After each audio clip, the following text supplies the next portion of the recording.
Olá, graça e paz, Deus te abençoe, seja bem-vindo a essa leitura bíblica. Estamos no dia 138. Hoje iremos ler o capítulo 11 e 12 do livro de 1 Reis, Atos capítulo 9 e o Salmo 101. Para aqueles que ainda não me conhecem, eu sou o Márcio José e estaremos hoje discorrendo a palavra do Senhor sobre esses textos tão valiosos que trazem ensinamentos profundos do Evangelho para nós. Oremos ao Senhor. Pai, colocamos diante de Ti a Tua palavra, que ela venha como um bálsamo, que ela venha como uma instrução aos nossos corações, gerando vida, gerando transformação, que a Tua palavra mude comportamento, que a Tua palavra nos inspire a sair do comodismo, que a Tua palavra nos fortaleça e nos faça avançar ainda mais para o propósito pelo qual o Senhor nos chamou. Eu apresento essa leitura bíblica, apresento a vida de cada irmão que estará nos acompanhando. No nome poderoso do Senhor Jesus. Amém. Glória a Deus. 1 Reis, capítulo 11, vai relatar aqui o declínio espiritual de Salomão. Na sua velhice, Salomão ele permite que as suas esposas estrangeiras inserissem várias práticas pagãs e levando desviar o seu coração para outros deuses. E o Senhor, então, como já havia aparecido aí 2 vezes, se ira por ele ter quebrado a aliança. E o Senhor levanta adversários contra o seu reinado e profetiza que aquele reinado seria dividido, 10 tribos seriam dadas a Jeroboão, que era um servo dele, enquanto que uma tribo permaneceria com a casa de Davi, e Jerusalém. E é isso que nós vamos acompanhar aqui nessa leitura. O verso 4 diz: à medida que Salomão foi envelhecendo, as suas mulheres o induziram a voltar-se para outros deuses, e o seu coração já não era totalmente dedicado ao Senhor, o seu Deus, como fora o coração de Davi, o seu pai.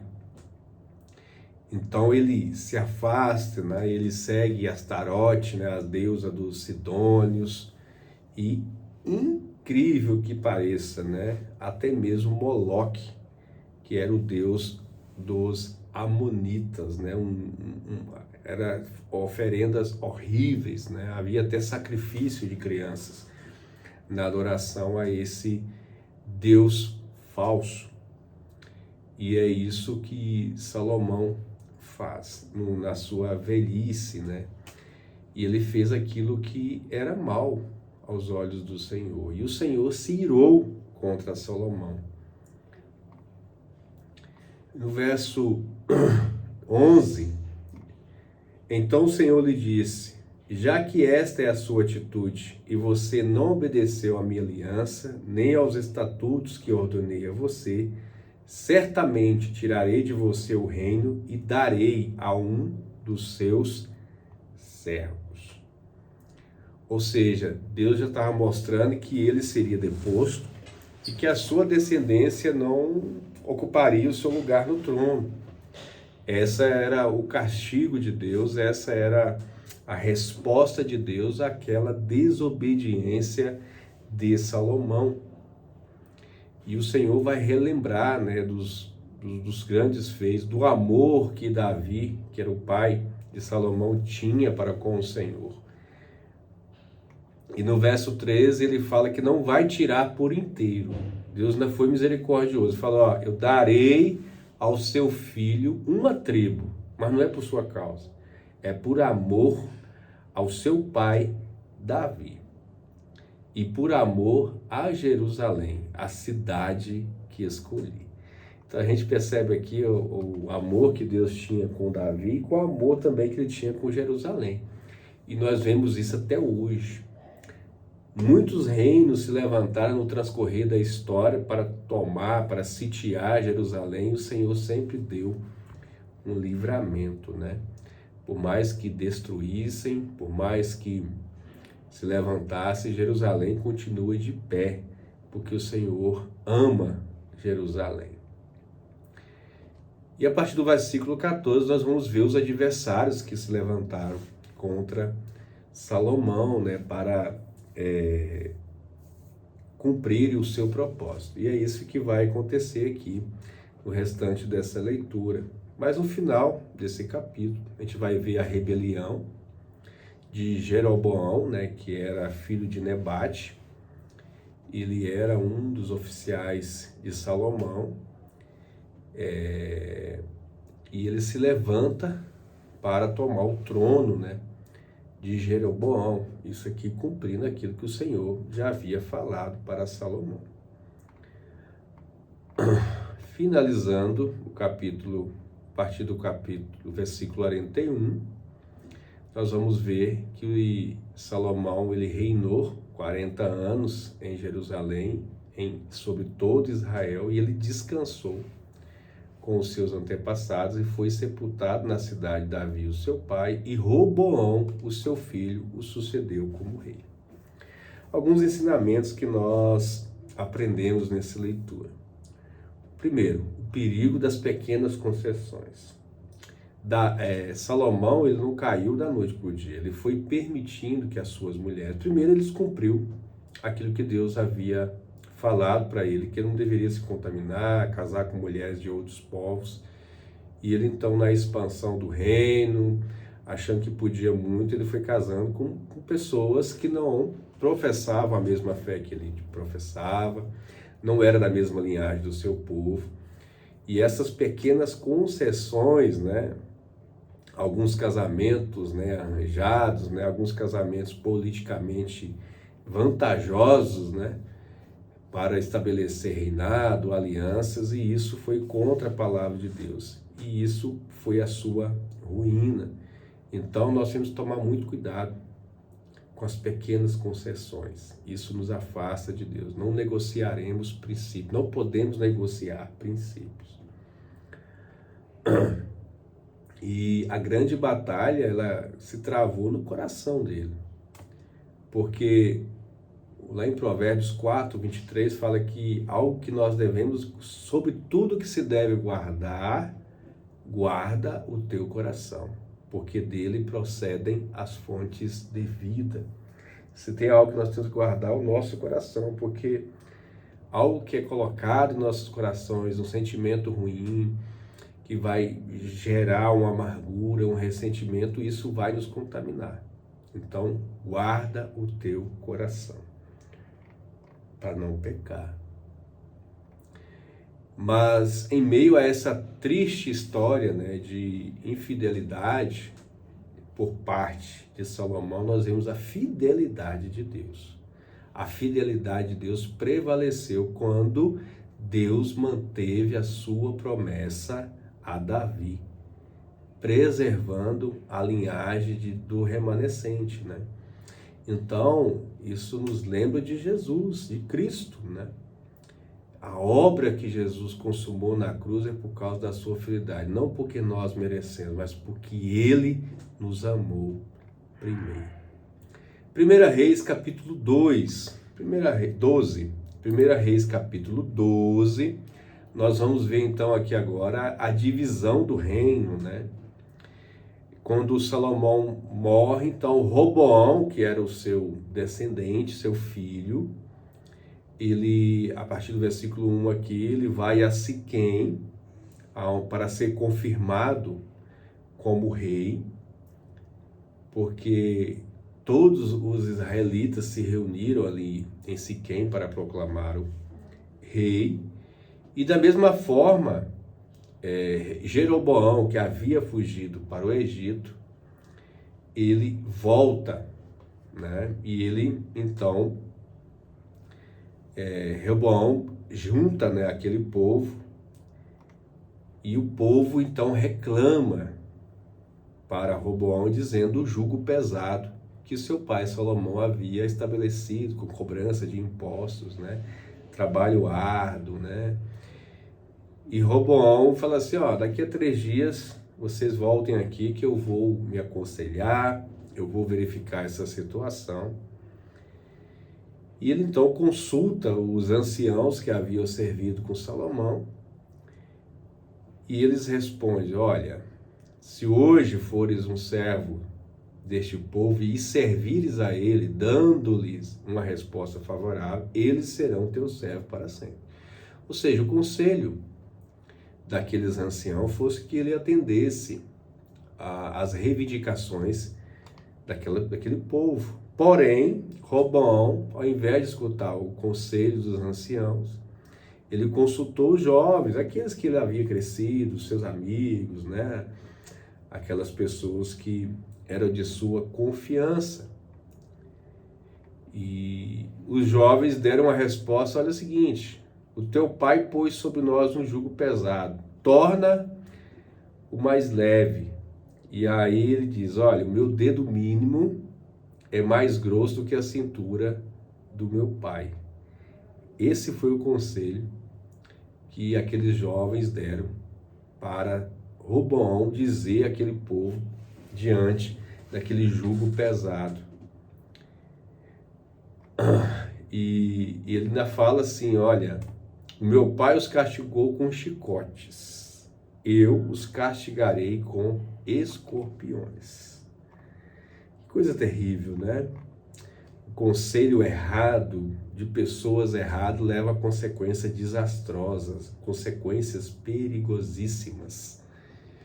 E depois de 3 dias, Jeroboão e todo o povo voltaram a Roboão, e o rei respondeu aquilo que os jovens tinham dito a eles, né? Que os seus amigos tinham aconselhado a eles. E aqui foi o motivo, né, de toda a divisão, né? Então, como resultado, as 10 tribos do norte se rebelaram, proclamaram Jeroboão como rei e separaram-se da casa de Davi, restando a Roboão apenas Judá e Benjamim. E aqui também começa o declínio espiritual daquele povo, daquele reinado, né? Por quê? Jeroboão, temendo, né, que o povo voltasse, aquelas tribos que foram com ele, aquelas 10 tribos, voltasse, se o povo voltasse a Jerusalém para fazer as adorações e acabasse se reunindo com Roboão, ele institui um sistema religioso alternativo. Ele coloca 2 bezerros de ouro em Betel e Dan, que eram cidades daquelas 2 tribos, e ele estabelece festas próprias e também levanta sacerdotes que não eram da linhagem dos levitas. E a Bíblia diz que isso se tornou um pecado. Então, o propósito, né, de Jeroboão ali ao ocupar o trono era um propósito meramente para a sua própria satisfação, ainda que tivesse um peso de ajudar aquele povo, mas ele agora começa esquece-se de Deus e coloca um sistema alternativo de adoração. A adoração era para Deus, não era para bezerro de ouro, né? Tudo com o medo, né, o temor de que o povo deixasse de segui-lo, né? E isso foi uma ruína, né? Então, alguns aprendizados, né? O perigo de uma liderança guiada pelo medo. Jeroboão era um líder capaz, mas ele foi governado pelo medo. Então, o medo da perda, seja de poder, influência, membros ou finança, é uma das maiores tentações, né, que todo líder pode passar. Então, que as nossas decisões sejam embasadas na palavra de Deus e que a nossa confiança não esteja em pessoas, mas no Senhor. Amém? E a religião que Jeroboão também estabeleceu era algo mais fácil, mais acessível, né? Exigia menos sacrifício, e isso contaminou aquele povo, porque o povo não se recusou. Pelo contrário, o povo atendeu ao chamado do rei Jeroboão e começou a adorar aqueles bezerros de ouro, né?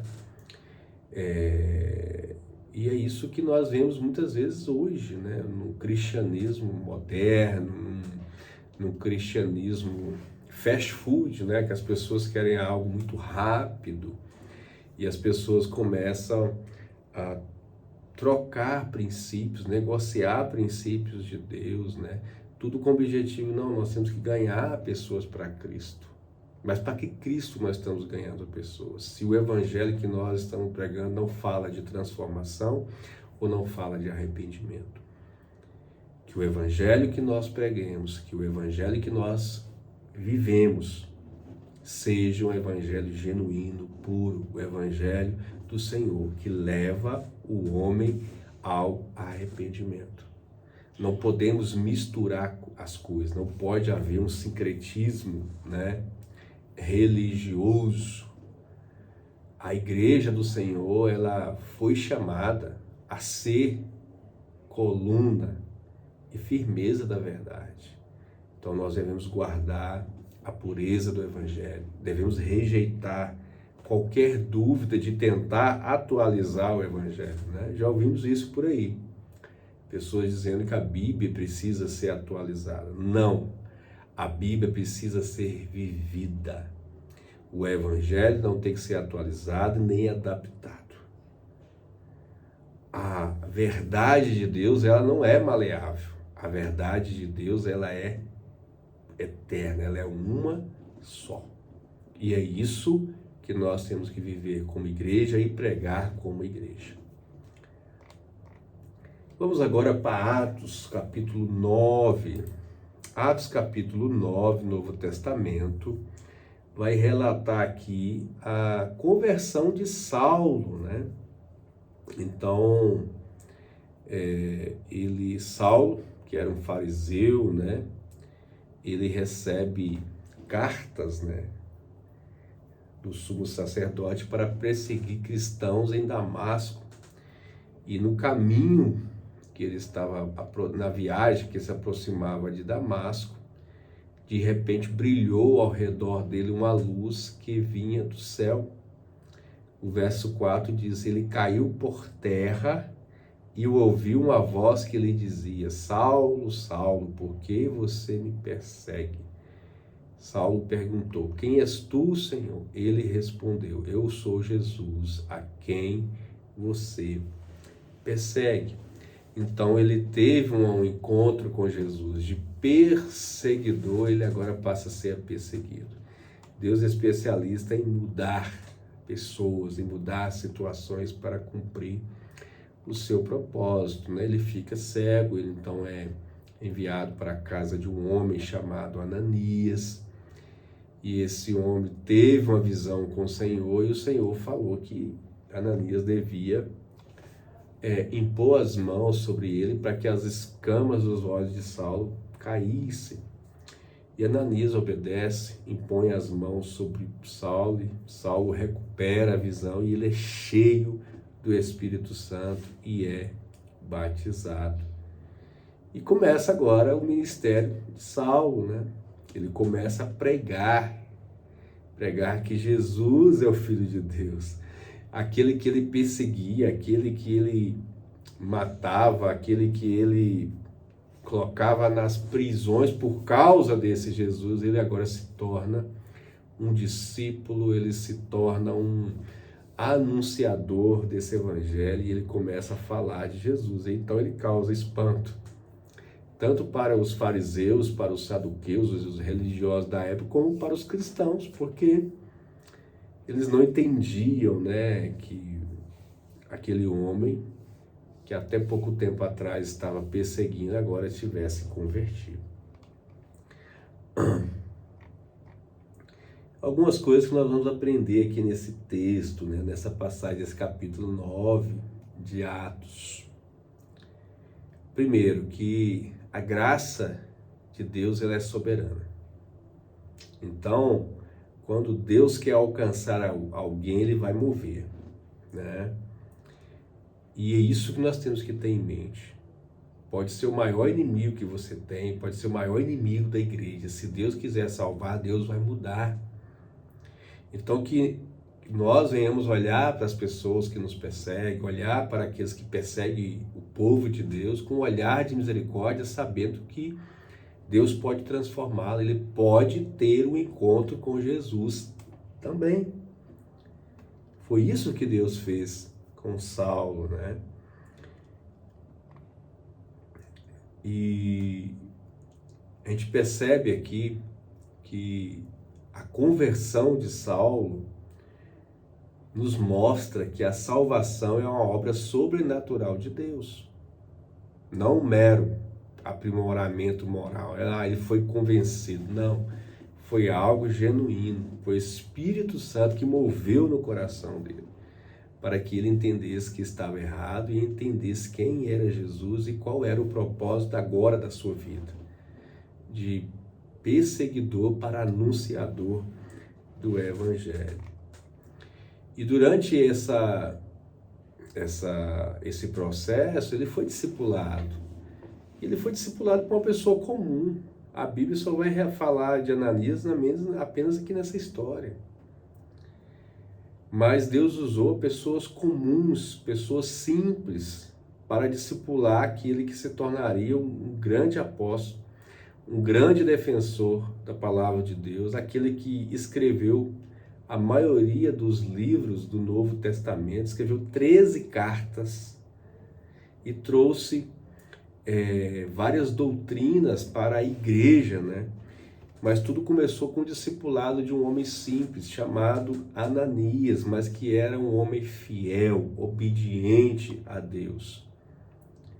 Que nós venhamos lembrar que que você, podemos ser instrumentos na vida de outras pessoas. Por mais que nós venhamos a nos sentir incapazes, despreparados, o Senhor nos usa.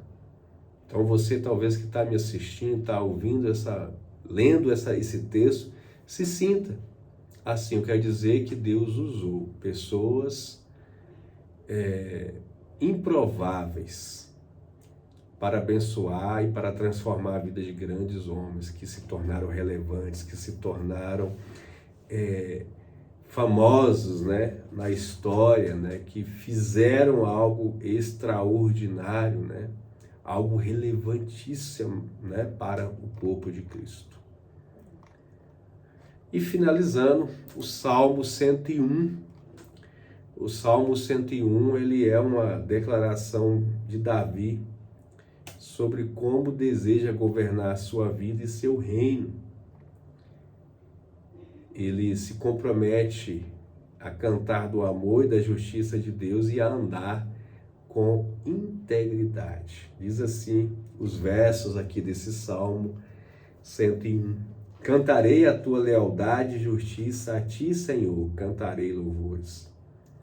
Considerarei o caminho da integridade.